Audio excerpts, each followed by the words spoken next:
नमस्कार students, how are you. आज हम क्लास 6 बाल राम कथा लेसन 4 चित्रकूट में भरत के बारे में पढ़ेंगे। चलते हैं हमारे नेक्स्ट लेसन चित्रकूट में भरत लेसन की ओर। भरत के कै राज्य में थे? अपनी ननिहाल में। यहाँ प्रश्न आ जाता है कि भरत की नानके कहाँ थे या ननिहाल कहाँ थी, कै प्रदेश, या जब राम वन गए तो भरत कहाँ गए हुए थे, कै राज्य में। अयोध्या की घटनाओं से सर्वथा अनभिज्ञ व अनजान, लेकिन वे चिंतित थे। उन्होंने एक सपना देखा था पर उसका अर्थ पूरी तरह नहीं समझ पा रहे थे। संगी साथियों के साथ बातचीत में उन्होंने कहा, मैं नहीं जानता कि उसका अर्थ क्या है, पर सपने ने मुझे डर लगने लगा है। मैंने देखा कि समुद्र सूख गया है। यहाँ प्रश्न हो गया कि भरत ने सपने में क्या देखा।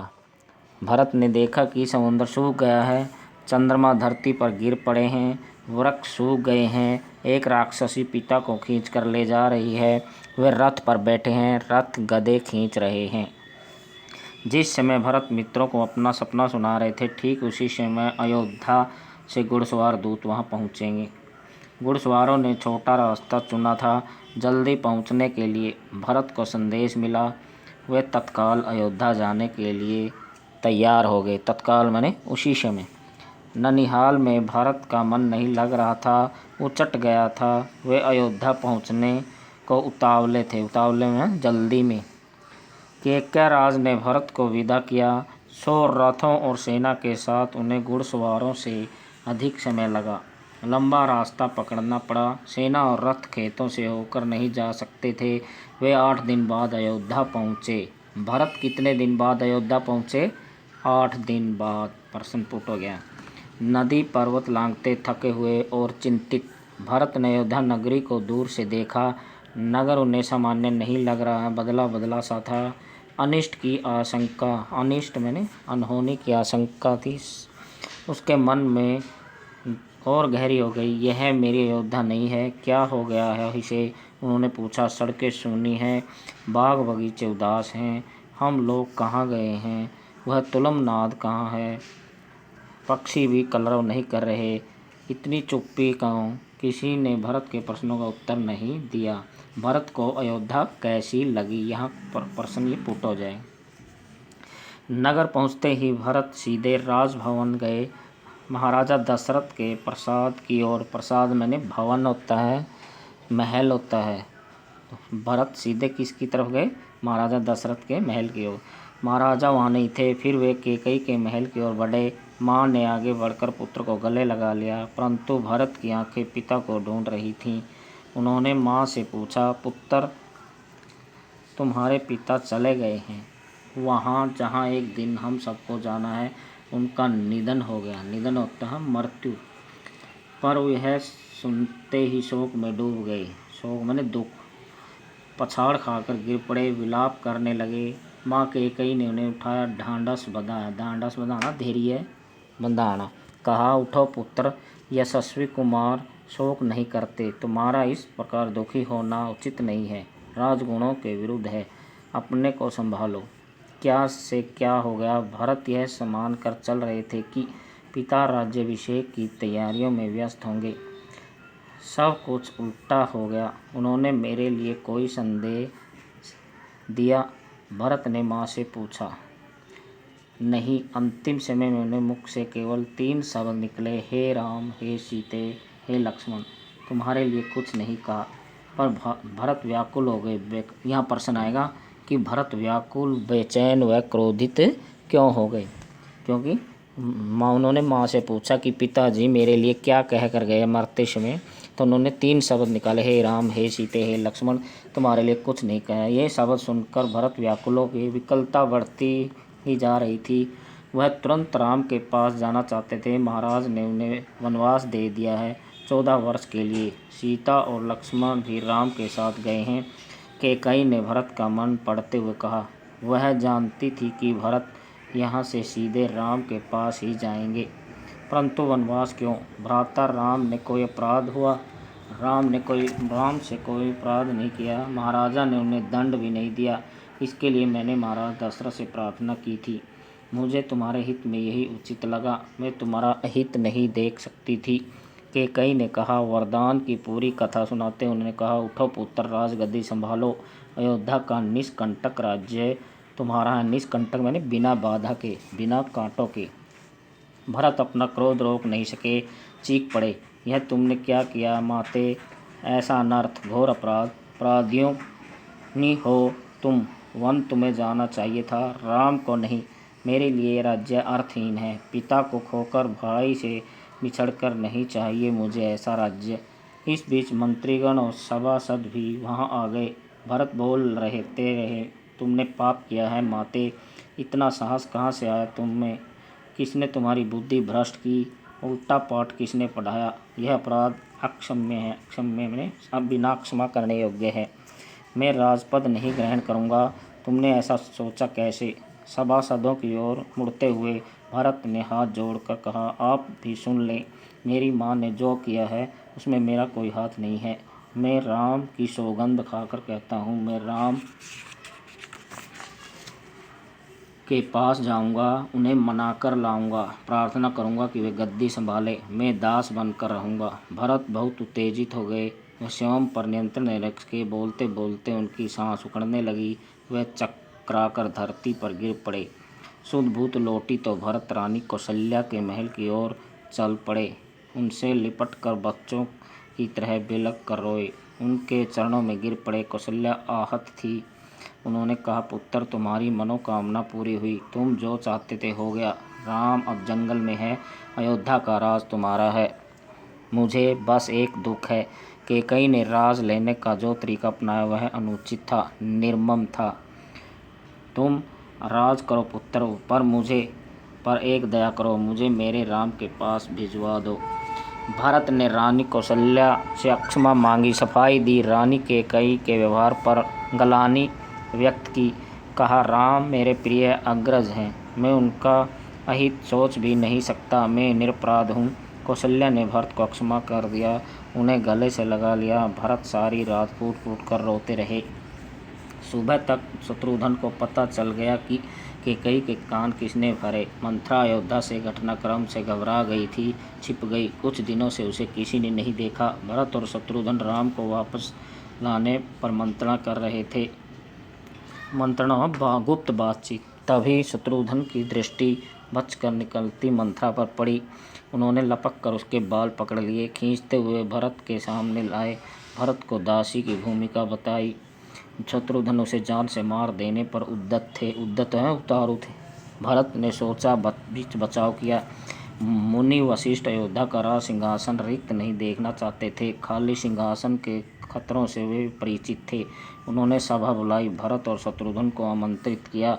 भरत ने कहा, वत्स, तुम राज का संभाल लो। पिता के निधन और बड़े भाई के वन गमन के बाद यही उचित है। भरत ने महर्षि का आग्रह अस्वीकार कर दिया। बोले, मुनिवर, यह राज्य राम का है, वही इसके उत्तराधिकारी है। मैं यह पाप नहीं कर सकता। अब हम सब वन जाएंगे और राम को वापस लाएंगे। वन जाने के लिए सभी तैयार थे। भरत ने सबके मन की बात कही थी। सबकी इच्छा थी कि राम अयोध्या लौटे आएँ। अगली सुबह भरत सभी मंत्रियों और सभासदों के साथ वन के लिए चले। गुरु वशिष्ठ साथ थे, नगरवासी भी थे, अयोध्या की चतुरंगिनी सेना भी थी। यानी भरत के साथ साथ कौन जंगल में गया, यहाँ प्रश्न पूछा हो जाएगा। राम तब तक गंगा पार कर चित्रकूट पहुँच गए थे। वहाँ एक आश्रम था, महर्षि भारद्वाज। एक नंबर में आश्रम महर्षि भारद्वाज का आश्रम कहाँ था? चित्रकूट। या चित्रकूट के पास कहाँ, किसका आश्रम था? महर्षि भारद्वाज का। गंगा यमुना के संगम पर किसका आश्रम था? महर्षि भारद्वाज का। राम आश्रम में नहीं रहना चाहते थे ताकि महर्षि को असुविधा न हो। महर्षि ने उन्हें एक पहाड़ी दिखाई, सुंदर स्थान, सुरम्य दृश्य, पर्णकुटी वहीं बनाई गई। पर्णकुटी अर्थात पत्तों की कुटिया। भरत को सूचना मिल गई थी कि वे चित्रकूट आ रहे हैं। पूरे दल बल के साथ सेना को चलने से आसमान धूल से अट गया। हर ओर कोलाहल। वे श्रृंगेरपुर पहुँचे। निषाद राजगुह की सेना देखकर कुछ संदेह हुआ। कहीं राजमद में आकर भरत राम पर आक्रमण करने को तो नहीं आ जा रहे हैं। सही स्थिति पता चली तो उन्होंने भरत को अगवानी की। गंगा पार करने के लिए देखते देखते 500 नाव जुटा दी। भरत के लिए राजा घू ने कितनी नौकाओं का प्रबंध किया? 500 नौका। रास्ते में मुनि भारद्वाज का आश्रम पड़ा। उन्होंने भरत को राम का समाचार दिया। वह मार्ग दिखाया जिधर से राम गए। वह पहाड़ी दिखाई जहाँ राम ने पर्णकुटी बनाई। अयोध्या वासियों ने रात आश्रम में भी बिताई, इस संतोष के साथ कि राम अब दूर नहीं है। आगे जंगल घना था। सेना चली तो वन में खलबली मच गई। जानवर इधर उधर भागने लगे। पक्षियों ने अपना बसेरा छोड़ दिया। छोटी वनस्पतियां सेना के पांव तले कुचल गई। बड़े वृक्ष थरथरा उठे। राम और सीता पर्णकुटी में थे। लक्ष्मण पहरा दे रहे थे। कोलाहल उन्होंने भी सुना। वे एक ऊंचे पेड़ पर चढ़ गए देखने के लिए कि मामला क्या है। लक्ष्मण ने देखा कि विराट सेना चली आ रही है। सेना का ध्वज जाना पहचाना था। अयोध्या की सेना थी। वे उत्तर की ओर आगे बढ़ रहे थे। लक्ष्मण ने पेड़ से ही चीख कर कहा, भैया भरत सेना के साथ इधर आ रहे हैं। लगता है वे हमें मार डालना चाहते हैं ताकि एक 75 राज कर सकें। राम कुटी से बाहर आए। उन्होंने लक्ष्मण को समझाया, भरत हम पर हमला क्यों करेगा? कभी नहीं। वह हम लोगों से भेंट करने आ रहा होगा। राम ने उत्तर दिया, भेंट के लिए सेना के साथ आने का क्या औचित्य है? दो भाइयों के मिलन में सेना का क्या काम? लक्ष्मण आश्वस्त नहीं थे। वे सेना पर आक्रमण करना चाहते थे। राम ने उन्हें रोक दिया। वीर पुरुष धैर्य का साथ कभी नहीं छोड़ते। कुछ समय प्रतीक्षा करो। इस प्रकार उतावलापन उचित नहीं है। भरत ने सेना पहाड़ी के नीचे रोक दी। नगरवासियों से भी वहीं ठहरने को कहा। कोलाहल थम गया। उसकी एक जगह पुनः वन की नैसर्गिक शांति ने ले ली। प्राकृतिक शांति ने ले ली। भरत ने पहाड़ियों को प्रणाम किया। शत्रुघ्न को साथ लेकर नंगे पांव पर चढ़े। पांव की गति अचानक बढ़ गई। भाई से मिलने की उत्कंठा, अभिलाषा, लालसा में वे और प्रतीक्षा नहीं कर सकते थे। पहाड़ी पर दूर से उन्हें एक छवि दिखी। वह राम थे, शिला पर बैठे हुए। पास ही सीता और लक्ष्मण बैठे थे। भरत दौड़ पड़े, राम के चरणों में गिर पड़े। उनके मुंह से एक शब्द भी नहीं निकला। शत्रुघ्न ने भी राम की चरण वंदना की। बोले वे भी नहीं। उन्होंने दोनों को उठकर सीने से लगा लिया। सबकी आंखों में आंसू थे। भरत साहस नहीं जुटा पा रहे थे। बड़े भाई की यह सूचना देने का कि पिता दशरथ नहीं रहे एक दुखद समाचार है। भ्राता, बहुत कठिनाई से उन्होंने कहा, पिता दशरथ नहीं रहे। आपके आने के 6ठे दिन दुख में प्राण त्याग दिए। राम सन्न रह गए। दशरथ ने कितने दिन राम के वन जाने कितने दिन अपने प्राण त्यागे? 6 दिन बाद 6ठे दिन सन्न रह गए, शोक में डूब गए। राम को पता चला कि भरत के साथ केवल सेना नहीं आई, नगरवासी आए हैं, गुरुजन हैं, माता हैं, कैकेयी भी हैं। राम लक्ष्मण पहाड़ी से उतरकर उनसे भेंट करने गए। सबने स्नेह से मिले। सीता को तपस्विनी के वेश में देखकर माता ही दुखी हुई। राम ने कैकेयी को प्रणाम किया। सहज भाव से कैकेयी मन ही मन पछता रही थी। अगले दिन भरत ने राम से राजग्रहण का आग्रह किया। समझाया, विनती की अयोध्या लौट चलें। राम इसके लिए तैयार नहीं हुए। पिता की आज्ञा का पालन अनिवार्य है। पिता की मृत्यु के बाद ही मैं उनका वचन नहीं तोड़ सकता। भरत को राजकाज समझाया। कहा कि अब तुम ही गद्दी संभालो, यह पिता की आज्ञा है। राम भरत संवाद के समय मंत्री और सभासद वहाँ उपस्थित थे। मुनि वशिष्ठ भी भरत बार बार राम से लौटने का आग्रह कर रहे। राम हर बार पूरी विनम्रता और दृढ़ता के साथ उसे स्वीकार करते रहे। महर्षि वशिष्ठ ने कहा, राम रघुकुल की परंपरा में राजा ज्येष्ठ पुत्र ही होता है। तुम्हें अयोध्या लौटकर अपना दायित्व निभाना चाहिए। इसी में कुल का मान है। राम ने बहुत संयत स्वर में कहा, चाहे चंद्रमा अपनी चमक छोड़ दे, सूर्य पानी की तरह ठंडा हो जाए, मल्ल शीतल न रहे, समुद्र की मर्यादा भंग हो जाए, परंतु मैं पिता की आज्ञा से विरल नहीं हो सकता। मैं उन्हीं की आज्ञा से वन आया हूँ। उन्हीं की आज्ञा से भरत को राजगद्दी संभालनी चाहिए। राम किसी तरह लौटने को तैयार नहीं हुए। भरत ने चेहरे पर निराशा के भाव थे। वे विफल हो गए थे राम को मनाने में। आप नहीं लौटे तो मैं भी खाली हाथ नहीं जाऊंगा। आप मुझे अपनी खड़ाऊँ दे दें। मैं 14 वर्ष इसी की आज्ञा से राजकाज चलाऊंगा। भरत का यह आग्रह राम ने स्वीकार कर लिया। अपनी खड़ाऊँ दे दी। भरत ने खड़ाऊँ को माथे से लगाया और कहा, 14 वर्ष तक अयोध्या पर इन चरण पादुकाओं का शासन रहेगा। सबको प्रणाम कर भरत ने उन्हें चित्रकूट से विदा किया।